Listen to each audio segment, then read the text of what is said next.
Hey folks, Matt from artoftheimage.com. AG writes in, hi, what is the standard lens for Nikon D5300? Is it 35mm or 50mm, and what do you suggest to buy? 35mm, 50mm, or 85?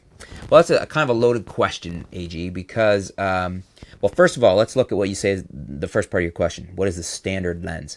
I guess that depends on what you consider was a standard lens. I mean, cameras used to come with a 35mm. Then it became normal for a full frame camera to come with a 50mm. So depending on what you think is, like, what generation you're from or what you're used to getting as a standard lens, you could go either way there. If you want to mimic that, the 35 on an APS-C body, like the D5300, is closer to the field of view of a 50mm on a full frame body. So in that sense, go with the 35 if you're looking for that. For me, I like the 50 more than I like the 35. The 35, the argument there too, though, is that you could, as they say, zoom with your feet. So air quotations, zoom with your feet. So the 35 gives you a little wider, so you can back up and get wider, or you can move closer and get closer. Of course, your field of view is still 35mm. The way the look is, but it allows you, it would be better to work with one lens perhaps that way, especially if you're into street photography or something. I really like the 50 because it becomes closer to like a 85 on an APS-C body for field of view, and so that's always been one of my favorite lenses on APS-C.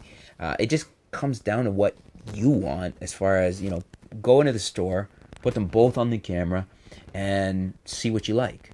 Go back through your previous photos if you already have a camera. See what is your most common focal length you shoot with. What do you normally shoot with the most? That should tell you right there what is the better lens for you.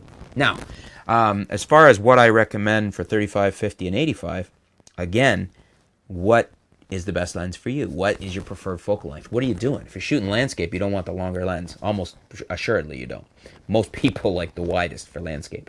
If you're shooting mostly portraits, then the 50 or the 85. Depending what your preference is, what your flavor is there. The 85 is going to give you some really nice separation and whatnot, really nice look, but it's very long if you're trying to do other things as well.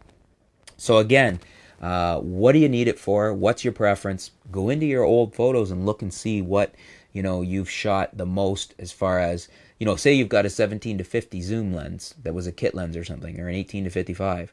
Go and see what the focal length you were most often zoomed to on that lens is, and then I'll give you an idea of, do you like a longer lens or a wider lens?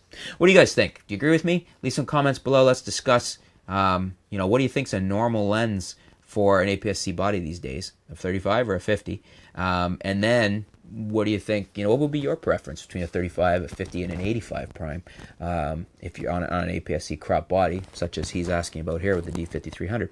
Thanks for your question, AG. Hope we can, hope I helped clarify that for you. I hope maybe some other comments, people leave some comments below, they can help clarify that for you and get you helping to think that out on what you want to buy. Again, always nice to just get into the store and play with it. You can walk out without buying it and think some more on it. That's good to think about too. But thanks for tuning in. Thanks for your question. Stay tuned. We'll be back soon here at artoftheimage.com. Thanks.